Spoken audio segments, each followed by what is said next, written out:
শুভ সন্ধ্যা। Share বাজারের মূল খবর ডেইলি মার্কেট আপডেটে আপনাদের স্বাগতম। আজ ঢাকা স্টক এক্সচেঞ্জে প্রধান সূচক ডিএসইএক্স 55.20 পয়েন্ট বা 1.08% বেড়ে 5,150 পয়েন্টে অবস্থান নিয়েছে। বাজারের লেনদেনের পরিমাণ ছিল 469 কোটি টাকা, যা আগের দিনের তুলনায় 31.99% কম। ওষুধ খাতে স্কয়ার ফার্মাসিউটিক্যালস ও বেক্সিমকো ফার্মা, ব্যাংক খাতে ব্র্যাক ব্যাংক, সিটি ব্যাংক ও পূবালী ব্যাংক এবং টেলিকম খাতে রবি আজিয়েটা আজকে বাজারে ঊর্ধ্বমুখী করতে প্রধান ভূমিকা রেখেছে। খাতভিত্তিক আয়ের ক্ষেত্রে প্রায় সব খাতেই সূচক বৃদ্ধি পেয়েছে। এর মধ্যে বস্ত্র খাত সর্বোচ্চ 1.86% এবং ব্যাংক খাত দ্বিতীয় সর্বোচ্চ 1.56% বৃদ্ধি পেয়েছে। আজকের শীর্ষ করিডর বৃদ্ধি পাওয়া কোম্পানির মধ্যে 5টি শিল্প ও 5টি বস্ত্র খাতে প্রতিষ্ঠান রয়েছে। এফএস ফাইন্যান্স এবং ইনভেস্টমেন্ট, হ্যাকানি পাল্প এবং পেপার মিলস এবং দেশ গার্মেন্টস আজকে সর্বোচ্চ লাভকারী শেয়ার ছিল। অন্যদিকে ফারিয়াস ফাইন্যান্স এবং ইনভেস্টমেন্ট, প্যাসিফিক ডেনিমস এবং খান ব্রাদার্স পিপি ওভেন ব্যাগ ইন্ডাস্ট্রিজ ছিল শীর্ষ ক্ষতিগ্রস্ত শেয়ারের তালিকায়। এফএস ফাইন্যান্স এবং ইনভেস্টমেন্ট তাদের পরিচালনা পর্ষদের সভা 30 অক্টোবর ঘোষণা দেওয়ায় বিনিয়োগকারীরা এই শেয়ার ক্রয়ে আগ্রহী হওয়ায় উক্ত কোম্পানির শেয়ার মূল্য আজ বেড়েছে বলে ধারণা করা হচ্ছে।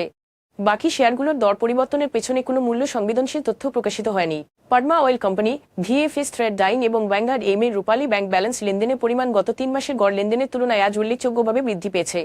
ভ্যানগার্ড এর রূপালী ব্যাংক ব্যালেন্স তাদের কোম্পানির ইতিবাচক আয়ের প্রতিবেদন প্রকাশ করায় আজ শেয়ারটির লেনদেনের পরিমাণ বেড়েছে। তবে বাকি শেয়ারগুলোর লেনদেন বৃদ্ধির পেছনে স্বাভাবিক কোন কারণ জানা যায়নি। আজকের শীর্ষ দুটি সংবাদ এই সপ্তাহে মার্কিন ডলার টাকার বিপরীতে আরও শক্তিশালী হয়েছে। প্রায় আড়াই মাস পর আন্তঃব্যাংক বাজারে প্রথমবারের মতো প্রতি ডলার 122 টাকার সীমা অতিক্রম করেছে। আমদানি সংশ্লিষ্ট লেটার অব ক্রেডিট খোলার সামান্য অগ্রগতি এবং ব্যাংকগুলোর স্থিতিশীল চাহিদা এই মূল্যবৃদ্ধির পেছনে প্রধান কারণ। গতকাল প্রতি ডলার সর্বোচ্চ 122.25 টাকায় লেনদেন হয়েছে, যা একদিন আগের 122 টাকার তুলনায় বেশি। বাণিজ্য পুনরুদ্ধারের প্রেক্ষাপটে স্থানীয় মুদ্রার উপর নতুন চাপের ইঙ্গিত দিচ্ছে। স্থানীয় বাজারে খাঁটি স্বর্ণের দর কমার পর জুয়েলারি ব্যবসায়ীরা ভরি প্রতি 8,386 টাকা দামের হ্রাস ঘোষণা করেছে। সাম্প্রতিক কয়েক সপ্তাহে টানা মূল্যবৃদ্ধির পর এই পদক্ষেপটি এসেছে, যখন প্রায় প্রতি সপ্তাহে স্বর্ণের দাম নতুন উচ্চতায় পৌঁছেছিল। স্বর্ণের এই অস্থির বাজারকে খাত বিশেষজ্ঞরা বৈশ্বিক স্বর্ণের বাজারের ওঠানামা, টাকার অবমূল্যায়ন এবং মুদ্রাস্ফীতির চাপকে দায়ী করেছেন। তবে চলমান অর্থনৈতিক সংকটের মধ্যে এই মূল্যহ্রাস ভোক্তাদের কিছুটা স্বস্তি দিচ্ছে। আজ এ পর্যন্তই। আগামীকাল আবার আসবো শেয়ার বাজারের নানা আপডেট নিয়ে। ধন্যবাদ।